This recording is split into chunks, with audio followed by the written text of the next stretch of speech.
ਸਤਿ ਸ਼੍ਰੀ ਅਕਾਲ ਲੋਕਰਾਣਾ ਚੈਨਲ ਪੰਜਾਬੀ ਦੇ ਪ੍ਰੋਗਰਾਮ ਸਿੱਧੇ ਸਵਾਲ ਦੇ ਵਿੱਚ ਤੁਹਾਡਾ ਸਵਾਗਤ ਹੈ। ਮੈਂ ਗੁਰਜਿੰਦਰ ਸਿੰਘ ਭੰਗੂ ਤੇ ਮੇਰੇ ਨਾਲ ਰੋਹਤਕ ਤੋਂ ਦੀਪਕ ਕੁਮਾਰ ਫੌਜੀ। ਦੀਪਕ ਜੀ ਵੈਲਕਮ। ਸਤਿ ਸ੍ਰੀ ਅਕਾਲ ਵੀਰ ਜੀ। ਦੀਪਕ ਜੀ ਸਭ ਤੋਂ ਪਹਿਲਾਂ ਇੱਕ ਵਾਰ ਤੁਹਾਨੂੰ ਫਿਰ ਮੁਬਾਰਕਾਂ। ਲੋਕ ਸਭਾ ਦੇ ਵਿੱਚ ਰਾਜ ਸਭਾ ਦੇ ਵਿੱਚ ਬਿੱਲ ਪਾਸ ਜੀ ਹੋ ਗਿਆ।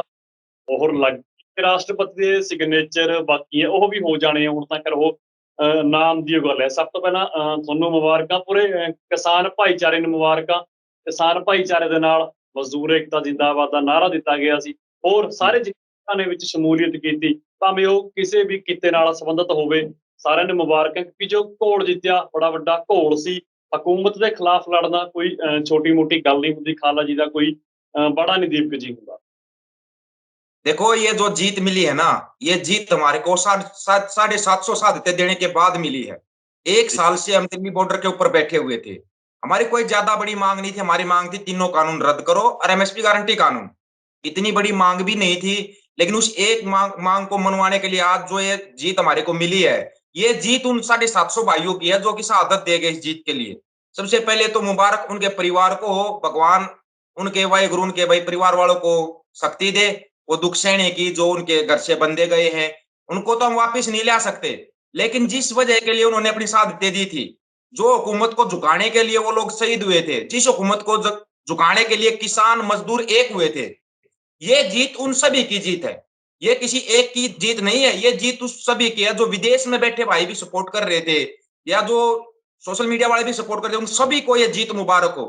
लोकसभा राज्यसभा में ये हो गया। विपक्ष कुछ हंगामा करना चाह रहा था तो ध्वनि मत से इन्होंने बिल को कैंसिल किया है।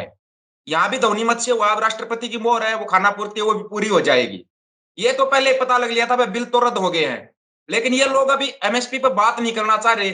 एमएसपी पे तो बात इनको करनी पड़ेगी। जो 750 साथी हमारे शहीद हुए हैं, उनके परिवार वालों को मुआवजा और प्लस नौकरी, उस पर भी बात करनी पड़ेगी।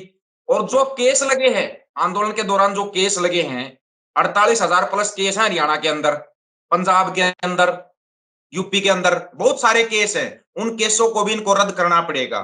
वो बातचीत होती रहेगी, उस पे फिर भी चलता रहेगा। ये सरकार से भी मांग चल रही है।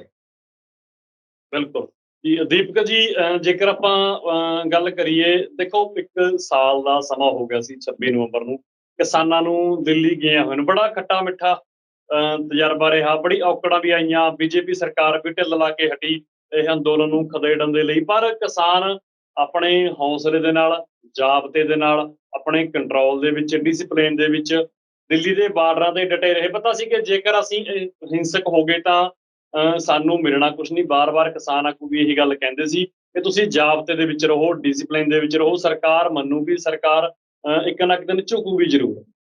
जी बिल्कुल। देखिए, जब ये आंदोलन शुरू हुआ था पंजाब से 2 महीने पहले पंजाब में चल रहा था। पंजाब जब वहां से चला था, पंजाब की जो जत्थेबंदियां थी, जो लोग आने वाले थे, वो पहले ही तैयारी करके चले थे। उनको पता था, वो सभी एक डिसिप्लिन में चल रहे थे। आज उसके बाद हरियाणा शामिल हुआ। हम दिल्ली पहुंचे बॉर्डर पे, तो पंजाब पहले लेकर कहा था। हरियाणा वाले जो उठ के आके लेके गए हैं पंजाब वालों को, वहां बॉर्डर तक लेके गए हैं। हरियाणा वालों की इतनी लंबी तैयारी नहीं थी। इस बात के अंदर कुछ भाई बोलते कि सारा श्रेय पंजाब को जा रहा है। उनको सबसे पहले तो एक बात समझनी चाहिए कि पंजाब वाले पहले ही तैयारी करके आए थे। हम जो साथ लगे थे, हमारी इतनी लंबी तैयारी नहीं थी। वो तैयारी बॉर्डर पर बैठने के बाद पंजाब वालों ने बता दिया था हमारे पास सब कुछ है, बस शांति बना के रखनी है। ये सरकार इस आंदोलन को तोड़ने के लिए हर चाल जो इनके बस का ना, वो हर चाल चलेगी।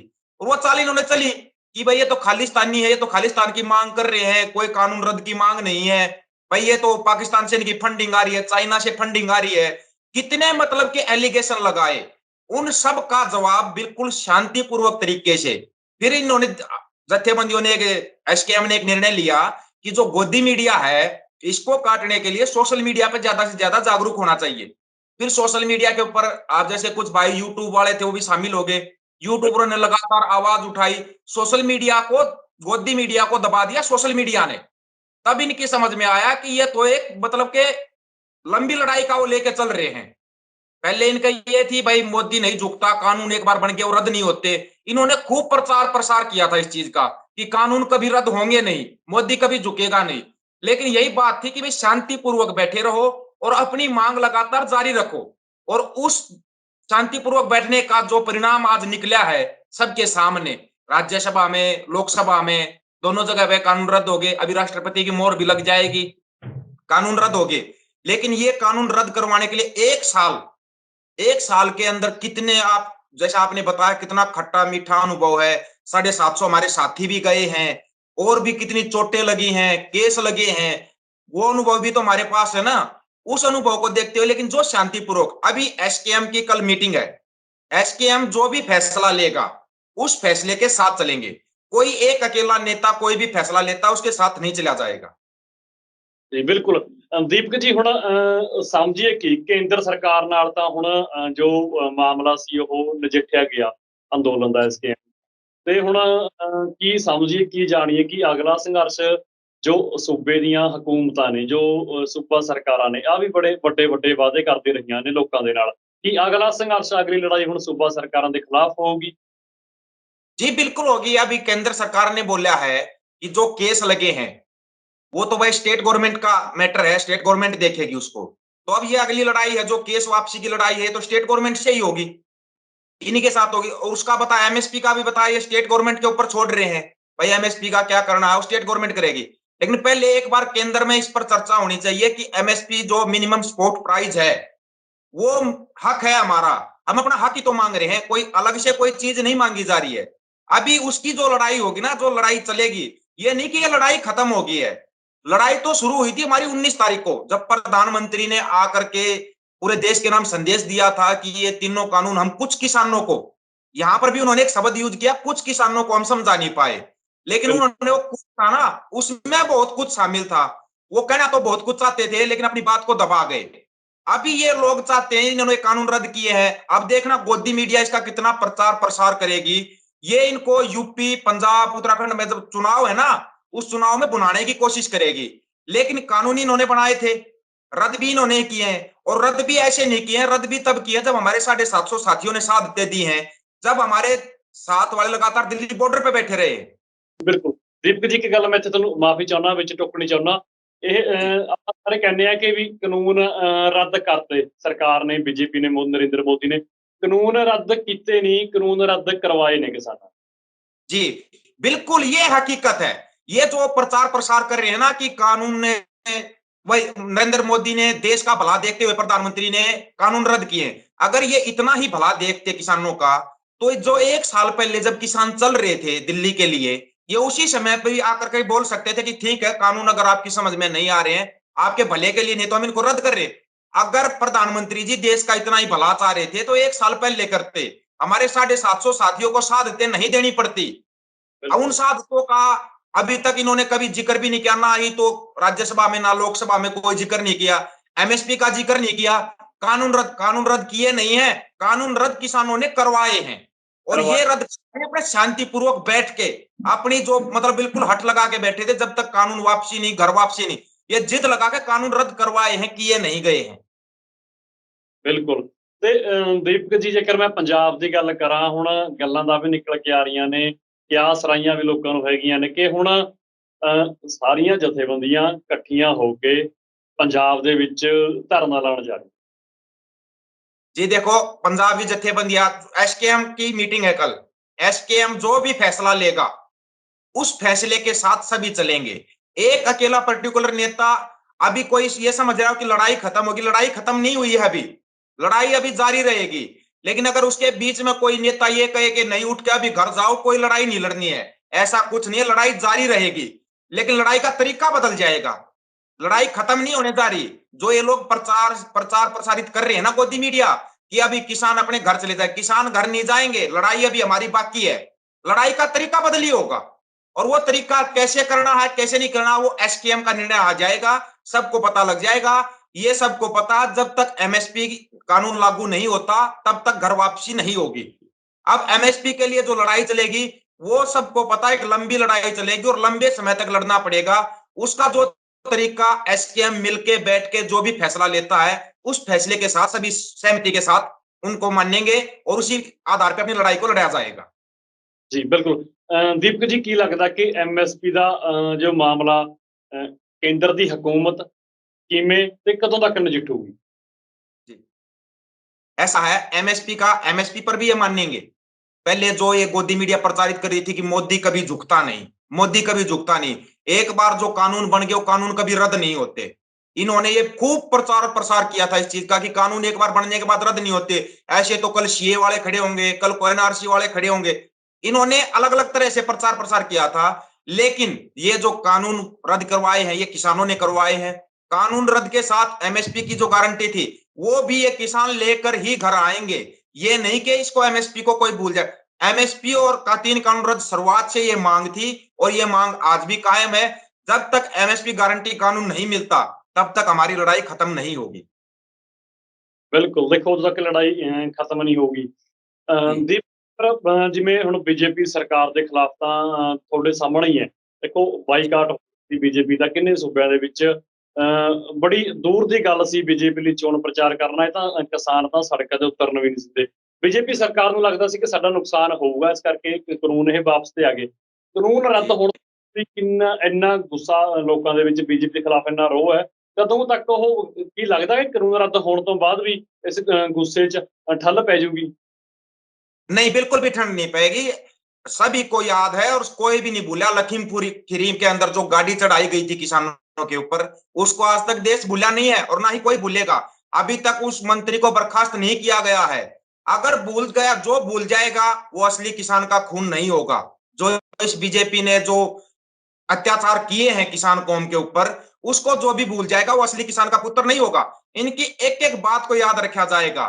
जब किसान दिल्ली के लिए चल रहे थे इन्होंने सड़कों को खुदवाया था, रास्ते में किले लगवाई थी, बैरिकेटिंग लगाई थी। किसी भी बात को ना भूलें और ना ही भूलेंगे। उस चीज का बदला जब तक बीजेपी रहेगी तब तक इनसे लिया जाएगा और पूरा बदला तभी होगा जब पूरे देश से इसको उखाड़ के फेंक दिया जाएगा ना बीजेपी को, तभी उसका शांति मिलेगी, नहीं तो शांति नहीं मिलेगी। और ये अगर बीजेपी ये सोचती है कि 3 कानून रद्द करके हम इनके जख्मों पे मरहम लगा देंगे, ये इनकी बहुत बड़ी भूल है। ये सोच रहे जख्म, इन्होंने तो जख्म हमारे ताजा किए हैं ये कानून रद्द करके। अगर 1 साल पहले ये कानून रद्द करते तो हम मानते कि हाँ बीजेपी थोड़ा बहुत सोचती है किसानों के बारे में। ये क्लियर हो गया है कि ये बीजेपी एक खूनी राजनीति करती है, खूनी खेल चलाती है। और ये साबित तब हुआ जब 750 साथी हमारे शहीद हुए हैं। उसके बाद इन्होंने कानून रद्द बोले, 750 साथियों के लिए एक भी शब्द नहीं बोला प्रधानमंत्री जी ने। ये बात सभी को याद है, ना कोई भूलेगा और ना ही हम भूलने देंगे। और रही बात एमएसपी की, उसके लिए हम भी लगातार सोशल मीडिया पे भी, ग्राउंड पे भी लोगों को बताते रहेंगे। आप जैसे साथी हैं वो भी लगातार सोशल मीडिया पर लगे हुए हैं, भूलने नहीं देंगे। गोदी मीडिया तो प्रचार प्रसार करेगी इस चीज का, यूपी में, पंजाब में, कि देखो कानून रद्द कर दिए, प्रधानमंत्री ने बहुत बड़ा दिल दिखाया है। अरे ये बहुत बड़ा दिल 1 साल पहले कहाँ पे था? ये भी तो बताओ 1 साल पहले कहाँ पे था? और 750 जो साथी हमारे शहीद हुए हैं, उनके लिए एक भी शब्द नहीं बोला गया। क्या हम उस चीज को भूल जाएंगे? कभी नहीं भूलेंगे। ਬਿਲकुल ਤੇ ਦੀਪਕ ਜੀ ਦੇਖੋ ਹਕੂਮਤ, ਸਰਕਾਰ, ਰਵਾਇਤੀ ਪੋਲੀਟੀਕਲ ਪਾਰਟੀਆਂ ਕੋਈ ਵੀ ਹੋਣ, ਕਿਸਾਨਾਂ ਨਾਲ ਹਮਦਰਦੀ ਤਾਂ ਬੜੀ ਦੂਰ ਦੀ ਗੱਲ ਹੈ। ਇਹ ਤਾਂ ਇੱਕ ਕਿਸਾਨਾਂ ਦੀ ਏਕਤਾ, ਕਿਸਾਨਾਂ ਦੀ ਤਾਕਤ ਹੀ ਸੀ ਕਿ ਸਾਰੀ ਪਾਰਟੀਆਂ किसानों ਦੀ ਬੋਲੀ ਬੋਲਦੀਆਂ ਸੀ। ये देखो ये एकता कब बनी है। आप ये देखो कितने साल के बाद, कितने सालों, 1 नवंबर 1966 को अलग किया गया था हरियाणा को अपना संयुक्त पंजाब से।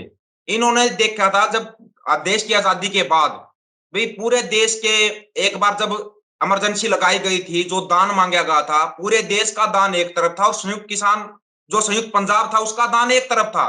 आप पूरे देश का इतिहास उठा के देखो, जितनी शहादतें पूरे देश ने दी है, आधी अकेले संयुक्त पंजाब ने दी है। इन्होंने उस संयुक्त पंजाब को धीरे धीरे करके टुकड़ों में कर दिया था। उधर से पश्चिमी यूपी निकाल दिया, हरियाणा को अलग कर दिया। अब वही संयुक्त पंजाब एक होके जब लड़ा है तब ये जीत हासिल हुई है। इस चीज को कभी नहीं भूलना चाहिए लोगों को कि संयुक्त पंजाब की जो ताकत है, उस ताकत को कभी भी नहीं भूलना चाहिए। जो भूल जाएगा ना, इस आंदोलन ने लोगों को एक सबक दिया है कि हम अगर अलग अलग होके लड़ेंगे तो कभी नहीं जीत पाएंगे।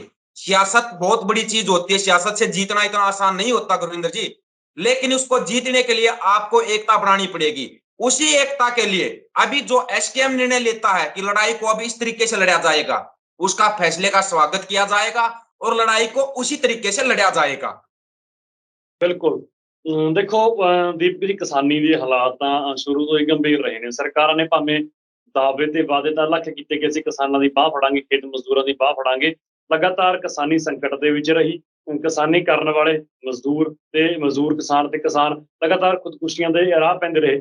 ਇਸ ਅੰਦੋਲਨ ਤੋਂ ਬਾਅਦ ਲੱਗਦਾ ਕਿ ਸਰਕਾਰਾਂ ਹੁਣ ਕਿਸਾਨਾਂ ਦੀ ਕਿਤੇ ਨਾ ਕਿਤੇ ਬਾਂਹ ਫੜਨ 'ਚ ਸਹਾਇਕ ਜ਼ਰੂਰ सिद्ध होंगी।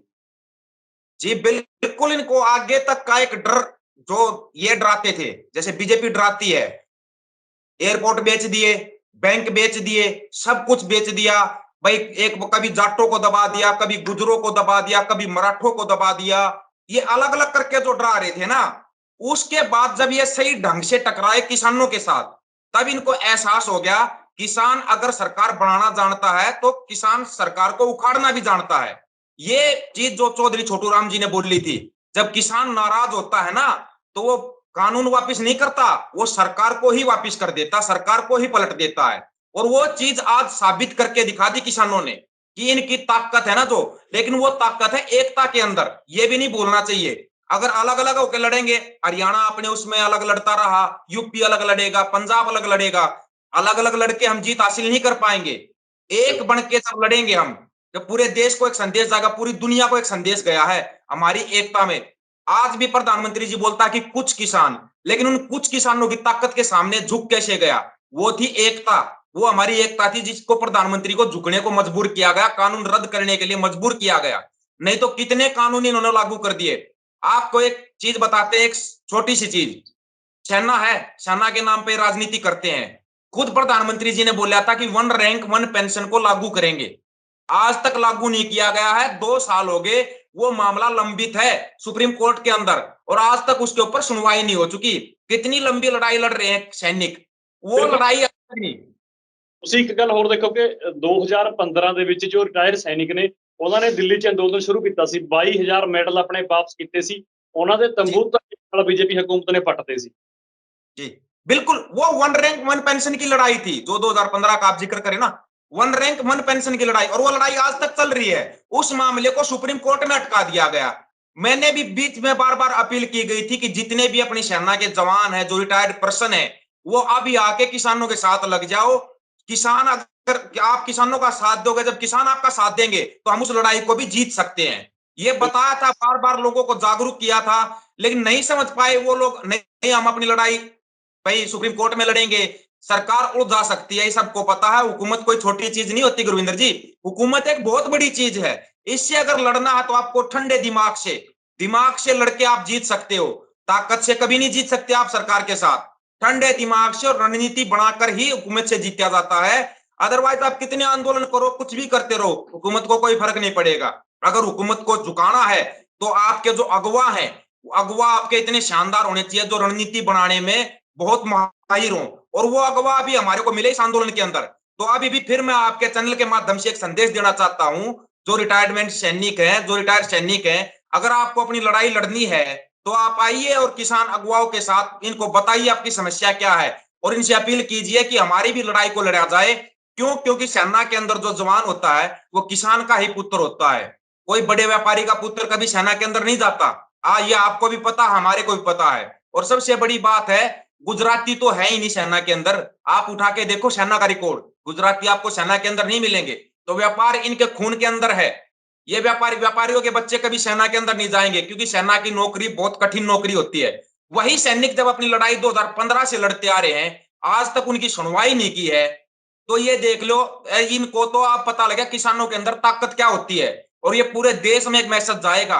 अगर आपको अपनी लड़ाई लड़नी है, आज भी आपके चैनल के माध्यम से मैं अपील करना चाहूंगा अपने उन साथियों से, उन सैनिकों से जो लड़ाई लड़ रहे हैं, आप किसान आगू के पास आइए और बताइए हमारी ये समस्या है। 1 रैंक 1 पेंशन का जो हमारा मामला है, जो 22,000 मेडल हमने वापिस कर दिए थे, इस सरकार को कोई फर्क नहीं पड़ता। सरकार को फर्क अगर डालना है तो आपको ठंडे दिमाग से सरकार के साथ लड़ना पड़ेगा। जी बिल्कुल, ठंडे दिमाग नाल सरकार नाल लड़ना पਊਗਾ। दीपक जी, गलबात करने के लिए सਮਾं देण दे लई तुहाडा बहुत-बहुत शुक्रिया। धन्यवाद वीर जी। दर्शकों, ਸਾਡੇ ਨਾਲ ਬਣੇ ਹੋਏ ਸੀ ਰੋਹਤਕ ਤੋਂ ਦੀਪਕ ਕੁਮਾਰ ਫੌਜੀ, ਦੀਪਕ ਫੌਜੀ ਜੀ। ਅੱਜ ਦਾ ਜੋ ਇਹ ਅਸੀਂ ਪ੍ਰੋਗਰਾਮ ਕਰ ਰਹੇ ਹਾਂ, ਇਹ ਸਾਡਾ ਜੋ ਕੱਲ ਘਟਨਾਕ੍ਰਮ ਹੋਇਆ, ਪਹਿਲਾਂ ਪਾਰਲੀਮੈਂਟ ਦੇ ਵਿੱਚ ਪਹਿਲਾਂ, ਤੇ ਫਿਰ ਆਪਾਂ ਪਾਰਲੀਮੈਂਟ ਤੋਂ ਬਾਅਦ ਰਾਜ ਸਭਾ ਦੇ ਵਿੱਚ ਬਿੱਲ ਇਹ ਪੇਸ਼ ਕੀਤੇ ਗਏ। ਖੇਤੀਬਾੜੀ ਮੰਤਰੀ ਨਰਿੰਦਰ ਤੋਮਰ ਨੇ ਬਿੱਲ ਪੇਸ਼ ਕੀਤਾ ਤੇ ਫਿਰ ਪਾਸ ਕੀਤਾ। ਰਾਸ਼ਟਰਪਤੀ ਦੇ ਸਿਗਨੇਚਰ ਹੋਣੇ ਬਾਕੀ ਨੇ, ਸਿਰਫ ਫਾਰਮੂਲਿਕ ਕਾਰਵਾਈ ਹੈ। ਉਹ ਤਾਂ ਹੋ ਹੀ ਜਾਣਗੇ। ਕਿਸਾਨਾਂ ਦੀ ਬੜੀ ਵੱਡੀ ਜਿੱਤ ਹੈ। 1 ਸਾਲ ਤੋਂ ਲਗਾਤਾਰ ਕਿਸਾਨ ਆਪਣੀ ਮੰਗ ਨੂੰ ਲੈ ਕੇ, ਆਪਣੇ ਹੱਕਾਂ ਦੀ ਖਾਤਰ ਸਰਕਾਰ ਦੇ ਦਰਾਂ ਤੇ ਝੁਕੇ ਹੋਏ ਸੀ ਤੇ ਆਖਿਰ 1 ਸਾਲ ਬਾਅਦ ਬੀਜੇਪੀ ਸਰਕਾਰ ਦੀ ਜਾਗ ਖੁੱਲੀ, ਕਿਸਾਨਾਂ ਦੀ ਗੱਲ ਮੰਨੀ। ਦੇਸ਼ ਦੇ ਪ੍ਰਧਾਨ ਮੰਤਰੀ ਨੇ ਸਕਰੀਨ ਤੇ ਆ ਕੇ ਗੱਲ ਕਬੂਲੀ, ਅਸੀਂ ਇੱਕ ਤਬਕੇ ਨੂੰ ਸਮਝਾ ਨਹੀਂ ਸਕੇ ਕਿਸਾਨਾਂ ਦੇ। ਹਾਲਾਂਕਿ ਤੁਸੀਂ ਸਮਝਾ ਨਹੀਂ ਸਕੇ ਜਾਂ ਗੁੰਮਰਾਹ ਨਹੀਂ ਕਰ ਸਕੇ, ਇਹ ਤੁਸੀਂ ਆਪ ਸੋਚਣਾ ਬਣਦਾ। ਇਸ ਮਾਮਲੇ ਦੇ ਵਿੱਚ ਜੋ ਅਪਡੇਟ ਹੋਊਗੀ ਲਗਾਤਾਰ ਤੁਹਾਡੇ ਨਾਲ ਸਾਂਝੀ ਕਰਦੇ ਰਹਾਂਗੇ। ਤੁਸੀਂ ਬਣੇ ਰਹੋ ਤੁਹਾਡੇ ਆਪਣੇ ਚੈਨਲ ਲੋਕ ਰਾਣਾ ਚੈਨਲ ਪੰਜਾਬੀ ਤੇ। ਧੰਨਵਾਦ।